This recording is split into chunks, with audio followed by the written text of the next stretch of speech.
दोस्तों welcome my YouTube channel update with Chintu में। दोस्तों आज मैं हाजिर हूं आपके सामने एक और न्यू शानदार वीडियो के साथ। इस वीडियो में हम बात करने वाले हैं प्रमोशन क्या होता है, प्रमोशन कब होता है, आखिरकार किसी भी डिपार्टमेंट में कब प्रमोशन किया जाता है, और दोस्तों प्रमोशन के कितनी साल किस पोस्ट पर कितनी साल काम करने के बाद प्रमोशन होता है, कितने टाइप से प्रमोशन होता है, क्या जल्दी प्रमोशन लिया जा सकता है। तो दोस्तों इन्हीं सभी टॉपिक पर आज हम बात करने वाले, कंप्लीट जानने वाले हैं प्रमोशन आखिर होता क्या है। दोस्तों वीडियो में अंत तक बने रहिए। अगर कोई भाई मेरे यूट्यूब चैनल पर नए आए तो यूट्यूब चैनल को सब्सक्राइब कर लें, क्योंकि यहाँ पर ऐसी इंटरेस्टिंग वीडियो मिलती रहती है। दोस्तों चलते हैं अपनी वीडियो पर। जब दोस्तों आप किसी पर्टिकुलर पोस्ट पर या फिर पर्टिकुलर एग्जाम को क्रैक कर जब आप किसी पोस्ट पर जाते हैं, जैसे कि आपने क्रैक किया एसएससी जेई या फिर यूपीएसआई, तो दोस्तों आपने जो एग्जाम क्रैक किया उस एग्जाम पर जब क्रैक करने के बाद उस पोस्ट पर जब जाते हैं, जैसे कि एसएससी जेई के द्वारा आप जेई बनते हैं या फिर यूपीपीसीएल जेई क्रैक करते हैं तो आप जेई बनते हैं। तो आप जब जेई बनते हैं तो उसके जब आप जेई की पोस्ट पर कुछ साल काम कर लेते हैं तो उसके बाद आपको प्रमोट कर दिया जाता है अगली पोस्ट के लिए, उसे प्रमोशन कहते हैं। अब ये प्रमोशन दोस्तों क्यों किया जाता है, क्योंकि जब आप उस डिपार्टमेंट में जाते हैं तो आपको उस डिपार्टमेंट की काफ़ी ज़्यादा एक्सपीरियंस और काफ़ी ज़्यादा नॉलेज हो जाती है और आप फिर बड़ी पोस्ट को संभाल सकते हैं। तो ये होता है दोस्तों प्रमोशन। अब दोस्तों ये प्रमोशन है वो कई प्रकार से आपके किए जाते हैं। पहला होता है आपका टाइम के अनुसार, दूसरा सीनियरिटी बेस्ड, तीसरा होता है इंटरनल एग्जाम के द्वारा, चौथा होता है आपके काम के अनुसार, और पांचवा होता है आपके अधिकारी या फिर जुगाड़ आप कह सकते हैं, या फिर पॉलिटिशियन के द्वारा। दोस्तों 5 प्रकार से आपके प्रमोशन किसी भी डिपार्टमेंट में होते हैं। पहले हम बात करते हैं टाइम के अनुसार। दोस्तों टाइम के अनुसार जो होते हैं, जब आप किसी जॉब में फॉर्म भरते हैं तो वहां पर ही जो उसका नोटिफिकेशन आता है उसी में आपको बता दिया जाता है, या फिर मैं अपनी जॉब प्रोफाइल में भी बताता हूं, ये जितनी भी गवर्नमेंट जॉब की बनाता हूं उसमें कि 9 साल बाद आपके, जैसे यूपीपीसीएल जेई का है 9 साल बाद प्रमोशन होता है, एसएससी जेई का 10 साल का प्रमोशन है। तो दोस्तों इन्हीं सभी जॉब में टाइम के अनुसार फिक्स है। अब दोस्तों आपको दूसरा इसी में पॉइंट बताऊं कि आपका जो टाइम के अनुसार है, ऐसा नहीं है कि हर व्यक्ति का इस टाइम के अनुसार प्रमोशन कर दिया जाए।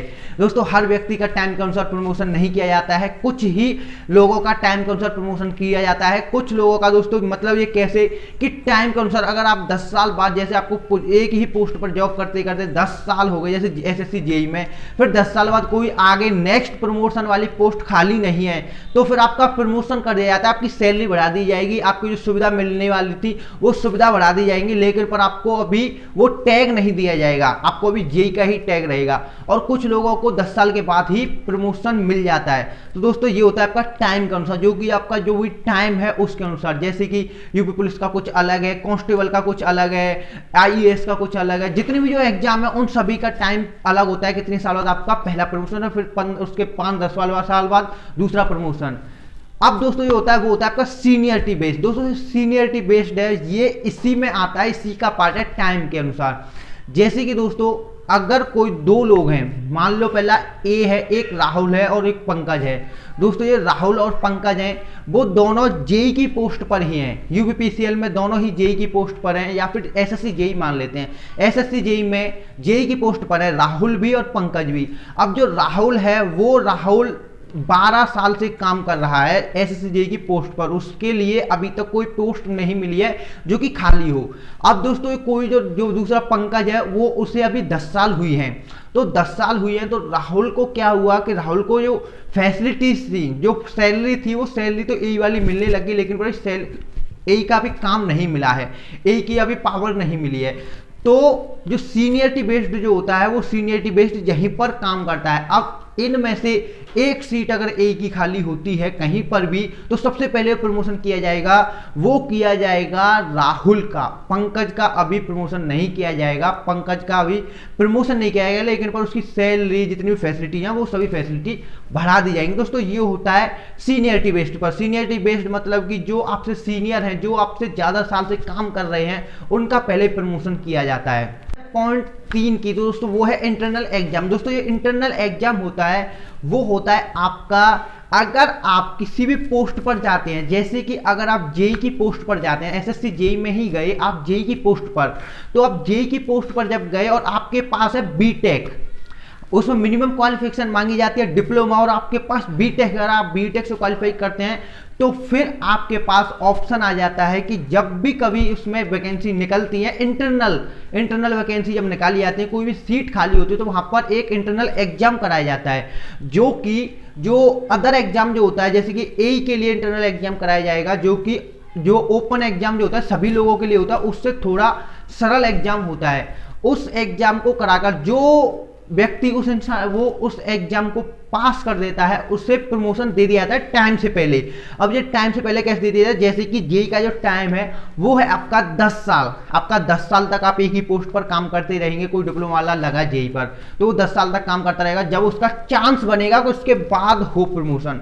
लेकिन पर जो इंटरनल एग्जाम बेस्ड पर क्या है कि वहां पर आप अपनी क्वालिफिकेशन के अनुसार उस एग्जाम को देकर आप उसमें जो प्रमोशन है वो आप ले सकते हैं टाइम से पहले। आप 5 साल पर ही प्रमोशन ले सकते हैं दोस्तों। ये होता है इंटरनल एग्जाम। दोस्तों इंटरनल एग्जाम के द्वारा बहुत सारे डिपार्टमेंटों में प्रमोशन लिए जाते हैं। जो सबसे ज्यादा प्रमोशन मिलते हैं इंटरनल एग्जाम में वो है दोस्तों रेलवे में इंटरनल एग्जाम के द्वारा बहुत जल्दी प्रमोशन दिए जाते हैं और बहुत ही ज्यादा इंटरनल एग्जाम रेलवे में कराए जाते हैं दोस्तों। दूसरा है आपका पुलिस में भी दोस्तों बहुत सारे लोग होते हैं जो कि कांस्टेबल की पोस्ट पर पहले नियुक्ति के ले लेते हैं और उन्होंने ग्रेजुएशन की होती है।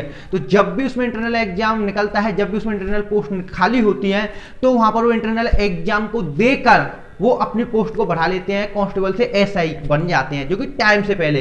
अगर आप टाइम के अनुसार चलेंगे तो आपको करीब 20-25 साल लग जाती हैं एसआई बनने में। तो दोस्तों ये होता है इंटरनल एग्जाम। एंड अगर दोस्तों आप जल्दी प्रमोशन चाहते हैं, जल्दी किसी भी डिपार्टमेंट में ग्रोथ चाहते हैं, तो आप अपनी पढ़ाई करते रहें और इंटरनल एग्जाम के अनुसार आप ले सकते हैं। दोस्तों आप किसी भी डिपार्टमेंट में जल्दी से प्रमोशन, आप जल्दी से ग्रोथ कर सकते हैं। आपने बहुत सारे लोग देखे होंगे जो कि बहुत ही कम उम्र में पहले लगते हैं, जैसे कि अगर आप जेई की बात करें, पहले बहुत ही कम उम्र में लगे वो जेई की पोस्ट पर, और उन्होंने क्या किया कि जब तक उनकी उम्र 55 या 50 साल पहुंची, वो 50 साल तक ही एक्सीएन बन जाते हैं, एक्सीएन से ऊपर भी पोस्ट पर पहुंच जाते हैं। वो यही होता है, वो अपनी एग्जाम क्वालिफाई करते हैं, वो अपना दिखाते हैं कि हम इतने हुनर हमारे पास है, हम इतनी ये हमारे पास क्वालिफिकेशन है कि हम इससे एग्जाम क्वालिफाई कर सकते हैं। तो इंटरनल एग्जाम के द्वारा ही ये सब पॉसिबल हो पाता है। बात करते हैं नंबर 4 की, जो कि वर्क के अनुसार। दोस्तों में वर्क के अनुसार ये इसमें क्या है कि दोस्तों आपका जो प्रमोशन है वो प्रमोशन आपको मैंने टाइम वाले पहले वाले पॉइंट में बताया था कि आपका जो प्रमोशन टाइम के अनुसार दे दिया जाता है, लेकिन पर दिया होता है कितने साल बाद होगा, लेकिन पर आपका होता नहीं है। लेकिन पर अगर आप वर्क के अनुसार लेते हैं, वर्क के अनुसार मतलब कि अगर आपका किसी डिपार्टमेंट में काम अच्छा है, आपके पास दोस्तों जितना भी जो काम दिया जाता है वो काम आप फिनिश रखते हैं, आपका रिकॉर्ड अच्छा बना हुआ है, आप अच्छा काम करते हैं, तो फिर आपका प्रमोशन एकदम एक्यूरेट टाइम पर कर दिया जाता है। एक्यूरेट टाइम पर मतलब कि जो व्यक्ति पहले से 15 साल से डिपार्टमेंट में है, 15 साल से डिपार्टमेंट में काम कर रहा है, जैसे कि मैं आपको राहुल और पंकज का उदाहरण लेकर बताता हूँ। राहुल है वो आपका 15 साल से किसी डिपार्टमेंट में, आपका एसएससी जेईई के डिपार्टमेंट में काम कर रहा है, लेकिन पर उसका जो काम है इतना ज़्यादा बेकार है, वो काम ही नहीं करता है, काम चोरी करता है, वो ढंग से काम नहीं करता, अपनी फाइलों को भी, रिकॉर्ड को भी अच्छा नहीं रखता है। लेकिन पर जो पंकज है वो इतना अच्छा काम करता है, उसे कितना भी वर्कलोड दे दो वो सभी वर्कलोड को क्लियर कर और अपना रिकॉर्ड अच्छा रखता है और अपने सभी काम को अच्छा करता है और करवाता है। तो दोस्तों ये प्रमोशन की बारी आएगी, जैसे ही 10 साल पर पंकज की बारी आएगी तो पंकज को पहले प्रमोशन दे दिया जाएगा उससे, क्योंकि सभी अधिकारी खुश होंगे और वो डिपार्टमेंट को आगे ले जा रहे हैं, इसकी वजह से सरकार को फायदा हो रहा है। तो ऐसे लोगों को प्रमोशन जल्दी दे दिया जाता है अगर आप अच्छी ईमानदारी से काम करते हैं। तो दोस्तों इस प्रकार से भी प्रमोशन आपका होता है वर्क के अनुसार। अब दोस्तों बात करते हैं नंबर 5 की, जो कि है जुगाड़ के अनुसार या फिर पॉलिटिशियन के द्वारा। तो दोस्तों ये मैंने 5वां पॉइंट क्यों लिया है, जो कि दोस्तों ये बहुत ही महत्वपूर्ण है, इसके अनुसार बहुत प्रमोशन हो जाते हैं। तो दोस्तों इसमें क्या है कि जो आपके जो अधिकारी हैं, दोस्तों आपको पता हो कि जो भी प्रमोशन है वो आपके अधिकारी जो होते हैं, आपसे ऊपर ऑफिसर होते हैं, वो ही आपका प्रमोशन करते हैं। तो दोस्तों जो प्रमोशन है, अगर आप उनसे अच्छा व्यवहार बनाकर रखते हैं या फिर आपके उनसे